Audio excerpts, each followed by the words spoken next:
Thank you. My sincere thanks to the Swedish Academy, and thank you all for this very warm welcome. Fiction has never been entertainment for me. It has been the work I have done for most of my adult life. I believe that one of the principal ways in which we acquire, hold, and digest information is via narrative. So I hope you will understand when the remarks I make begin with what I believe to be the first sentence of our childhood that we all remember, the phrase, "Once upon a time." Once upon a time, there was an old woman, blind but wise. Or was it an old man, a guru perhaps, or a griot soothing restless children?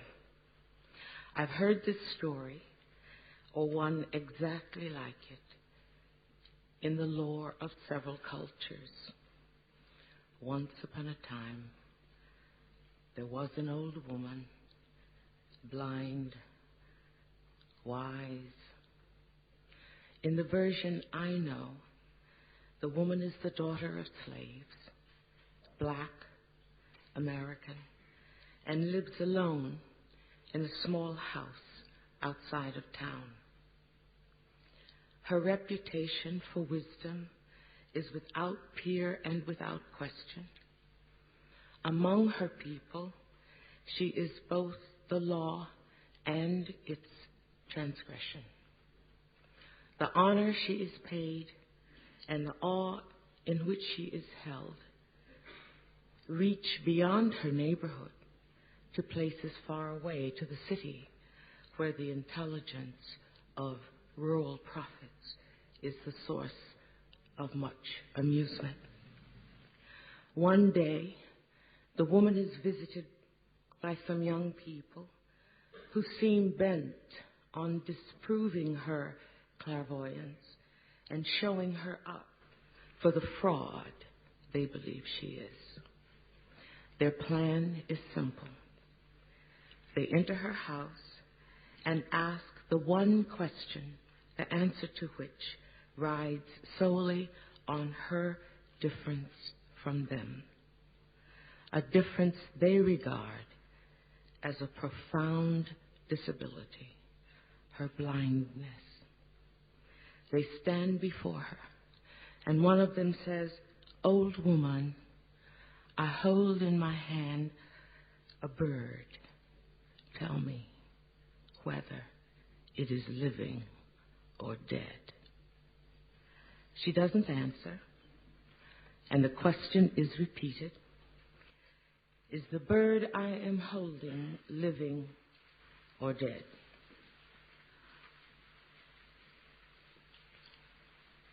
She still doesn't answer. She's blind.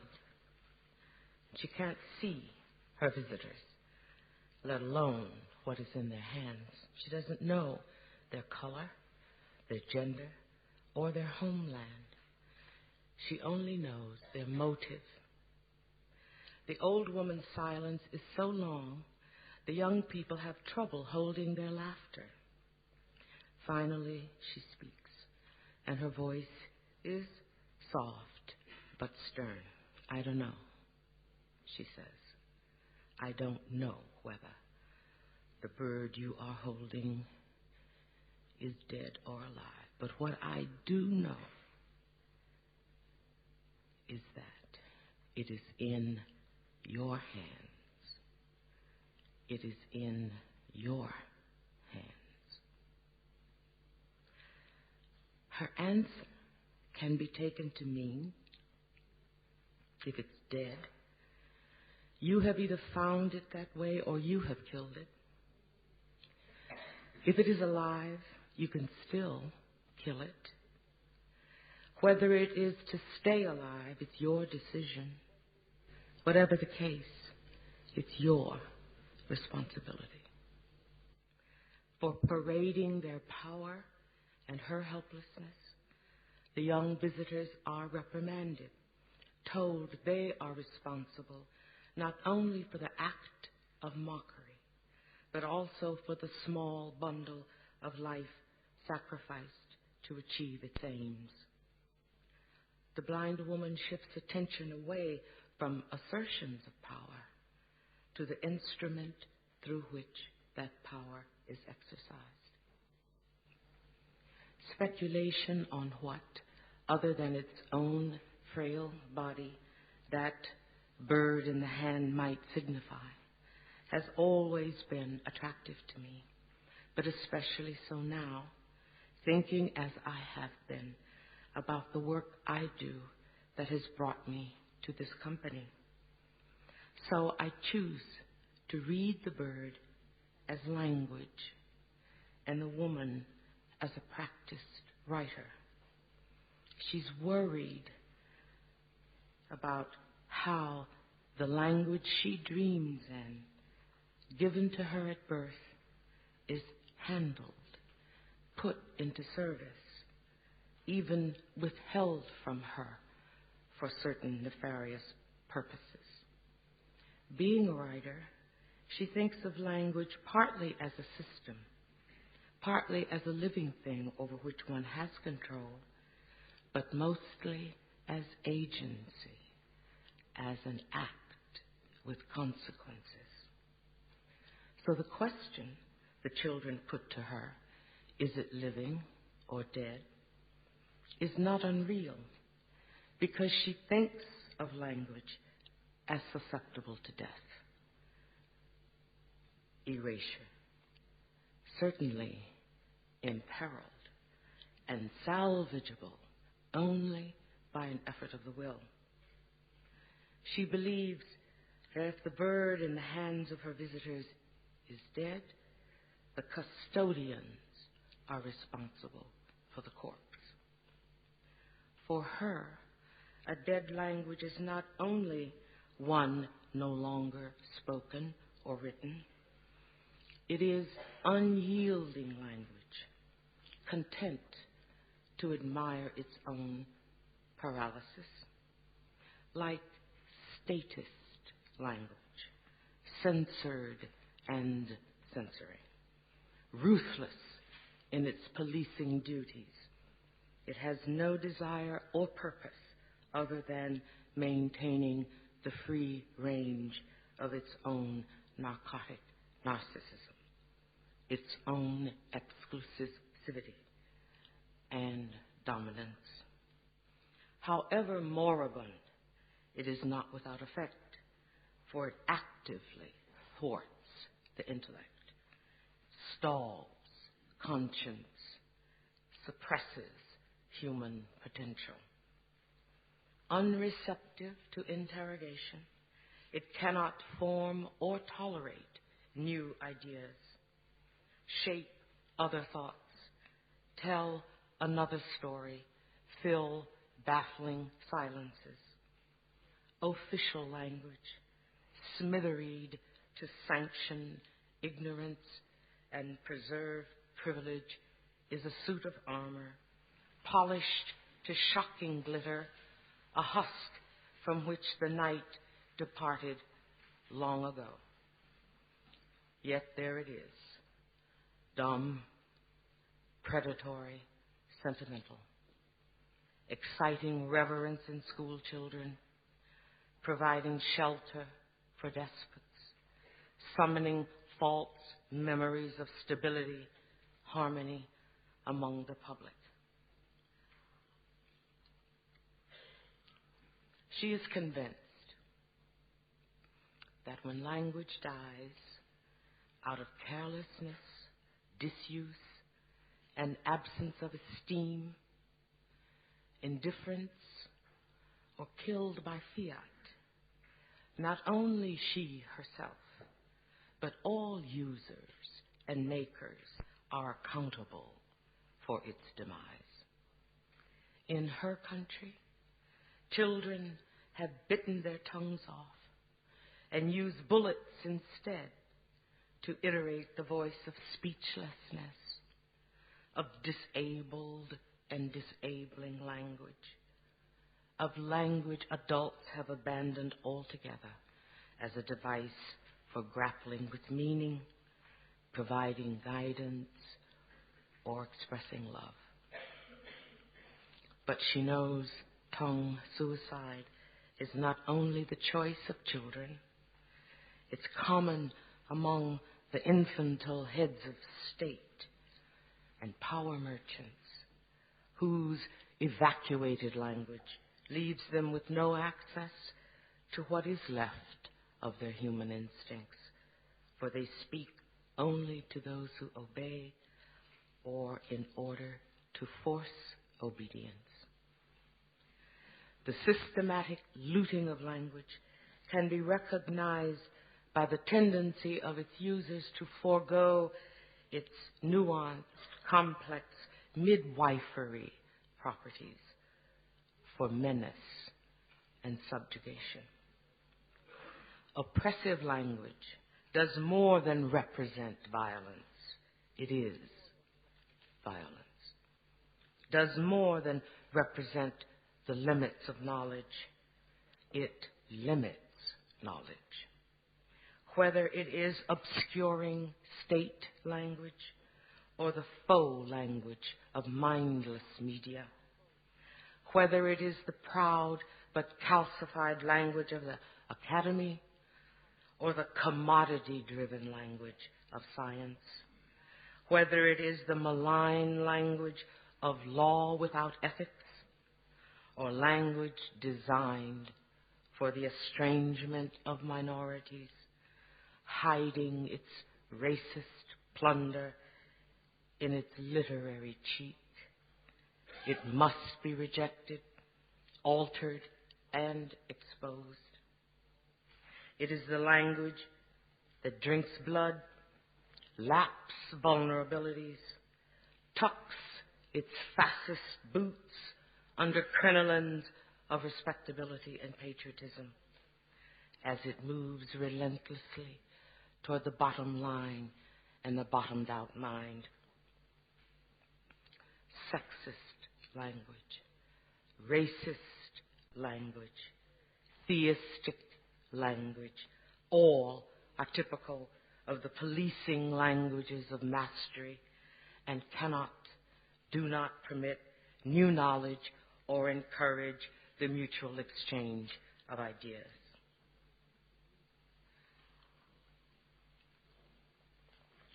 The old woman is keenly aware that no intellectual mercenary,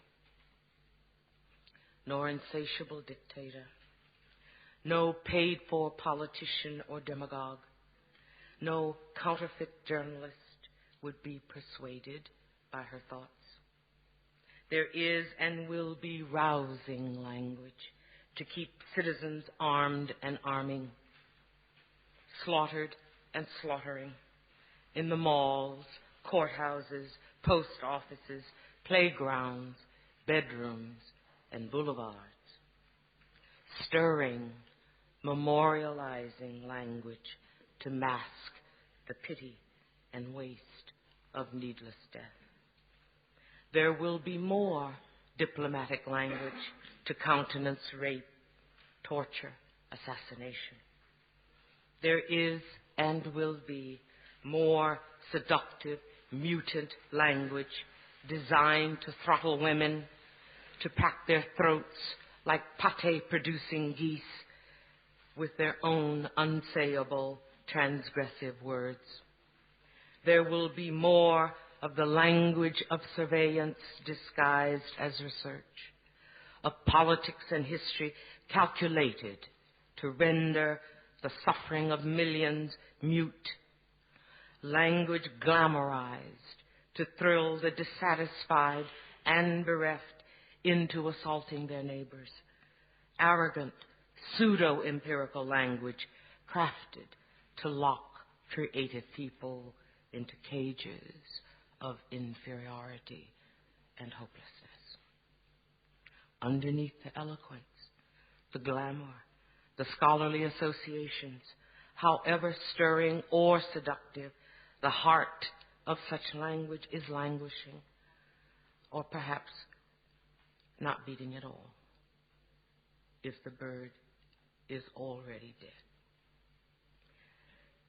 She has thought about what could have been the intellectual history of any discipline if it had not insisted upon or been forced into the waste of time and life that rationalizations for and representations of dominance required.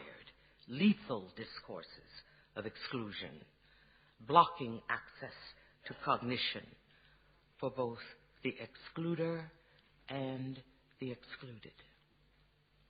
The conventional wisdom of the Tower of Babel story is that the collapse was a misfortune, that it was the distraction or the weight of many languages that precipitated the tower's failed architecture, that one monolithic language would have expedited the building and heaven would have been reached. Whose heaven, she wonders, and what kind? Perhaps the achievement of paradise was premature, a little hasty, if no one could take the time to understand other languages, other views, other narratives. Had they, the heaven they imagined might have been found at their feet. Complicated, demanding, yes, but a view of heaven as life, not heaven as post-life.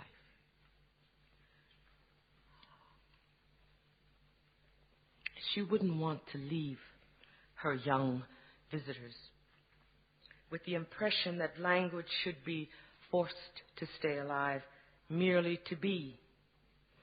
The vitality of language lies in its ability to line the actual, imagined, and possible lives of its speakers, readers, and writers.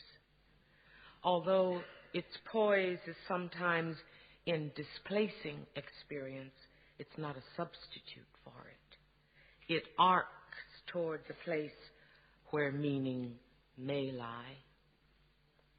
When a president of the United States thought about the graveyard his country had become and said, "The world will little note nor long remember what we say here, but it will never forget what they did here." His simple words are exhilarating in their life-sustaining properties because they refused to encapsulate the reality of 600,000 dead men in a cataclysmic race war. Refusing to monumentalize, disdaining the final word, the precise summing up, acknowledging their poor power to add or detract. His words signal deference to the uncapturability of the life it mourns. It is the deference that moves her, the recognition that language can never live up to life once and for all, nor should it. Language can never pin down slavery, genocide, war, nor should it yearn for the arrogance to be able to do so. Its force, its felicity is in its reach toward the ineffable, be it grand or slender, borrowing, blasting, or refusing to sanctify.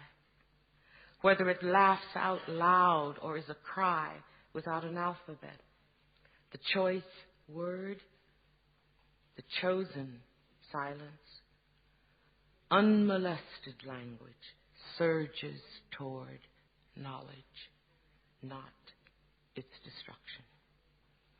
But who doesn't know of literature banned because it is interrogative, discredited because it is critical, erased because alternate? And how many are outraged by the thought of a self-ravaged tongue? Word work is sublime, she thinks, because it's generative. It makes meaning that secures our difference, our human difference, the way in which we are like no other life. We die, that may be the meaning of life. But we do language. That may be the measure of our lives. Once upon a time, visitors asked an old woman a question. Who are they, these children? And what did they make of that encounter? What did they hear in those final words? The bird is in your hands. A sentence that gestures toward possibility, or one that drops a latch? Perhaps what the children heard was, it's not my problem. I'm old, female, black, blind. What wisdom I have now is in knowing I cannot help you. The future of language is yours. They stand there. Suppose nothing was in their hands. Suppose the visit was only a ruse, a trick to get to be spoken to, taken seriously, as they have not been before. A chance to interrupt, to violate the adult world, its miasma of discourse about them, for them, but never to them. Urgent questions are at stake, including the one they have asked. Is the bird we hold living or dead? Perhaps the question meant, could someone tell us what is life? What is death? No trick at all, no silliness. A straightforward question, worthy of the attention of a wise one. An old one. And if the old and the wise who have lived life and faced death cannot describe either, who can? But she doesn't. She keeps her secret, her good opinion of herself, her gnomic pronouncements, her art without commitment. She keeps her distance, reinforces it, and retreats into the singularity of isolation in sophisticated, privileged space. Nothing. No word follows her declarations of transfer. That silence is deep, deeper than the meaning available in the words she has spoken. It shivers, this silence, and the children, annoyed, fill it with language invented on the spot. Is there no speech, they ask her, no words you can give us that helps us break through your dossier of failures? Through the education you have just given us that is no education at all, because we are paying close attention to what you have done as well as to what you have said, to the barrier you have erected between generosity and wisdom. We have no bird in our hands, living or dead. We have only you and our important question. Is the nothing in our hands something you couldn't bear to contemplate, to even guess? Don't you remember being young when language was magic without meaning, when what you could say could not mean, when the invisible was what imagination strove to see, when questions and demands for answers burned so brightly you trembled with fury at not knowing? Do we have to begin our consciousness with a battle heroines and heroes like you have already fought and lost, leaving us with nothing in our hands except what you imagined is there? Your answer is artful, but its artfulness embarrasses us and ought to embarrass you.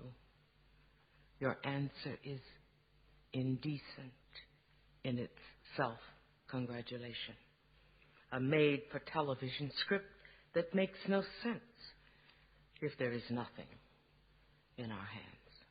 Why didn't you reach out? Touch us with your soft fingers. Delay the soundbite, the lesson, until you knew who we were.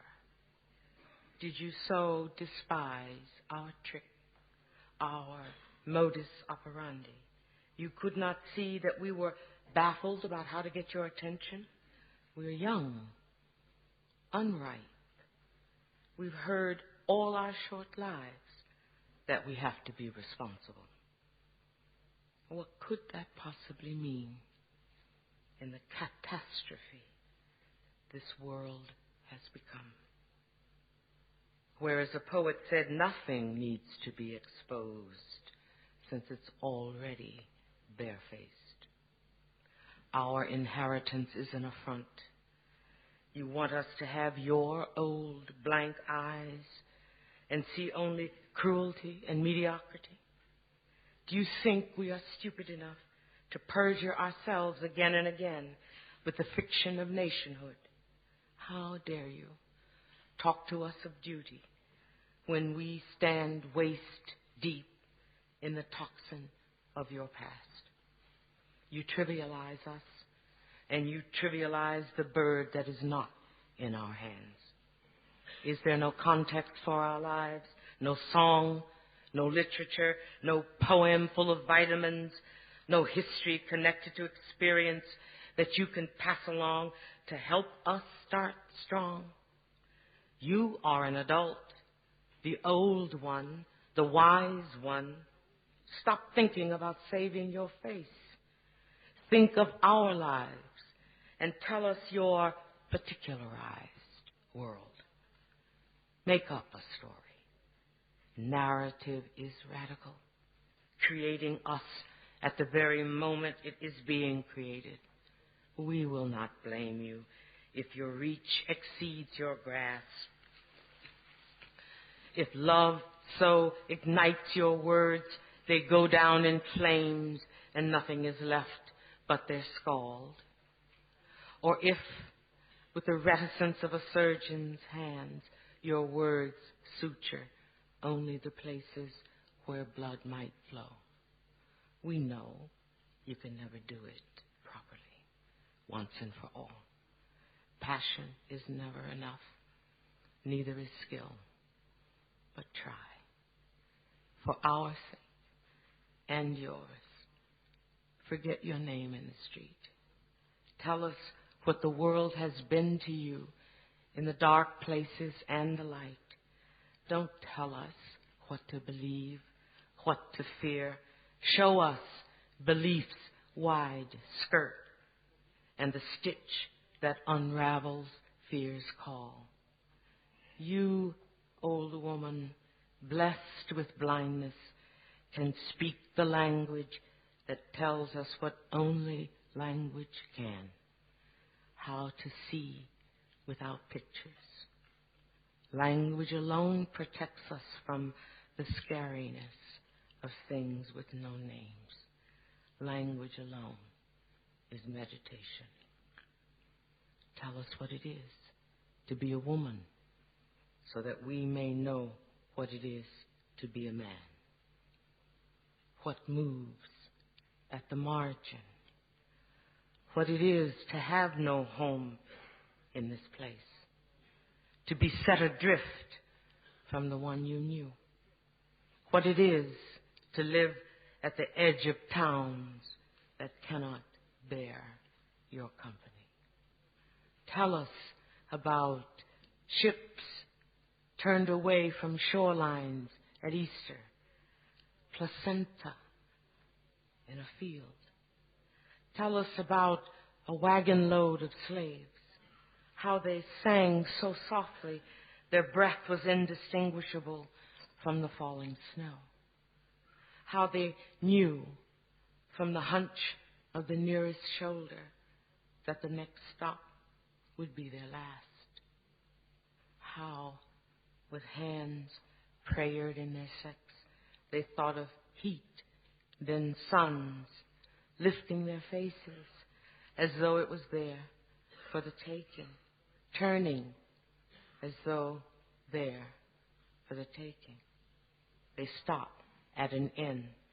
The driver and his mate go in with the lamp, leaving them humming in the dark. The horse's void steams into the snow beneath its hooves, and its hiss and melt is the envy of the freezing slaves. The inn door opens. A girl and a boy step away from its light. They climb into the wagon bed. The boy will have a gun in 3 years, but now he carries a lamp and a jug of warm cider. They pass it from mouth to mouth. The girl offers bread, pieces of meat, and something more. A glance into the eyes of the one she serves. One helping for each man, 2 for each woman. And a look. They look back. The next stop will be their last, but not this one. This one is warmed. It's quiet again when the children finish speaking, until the woman breaks into the silence. Finally, she says, I trust you now. I trust you with the bird that is not in your hands because you have truly caught it. How lovely it is, this thing we have done together. Thank you.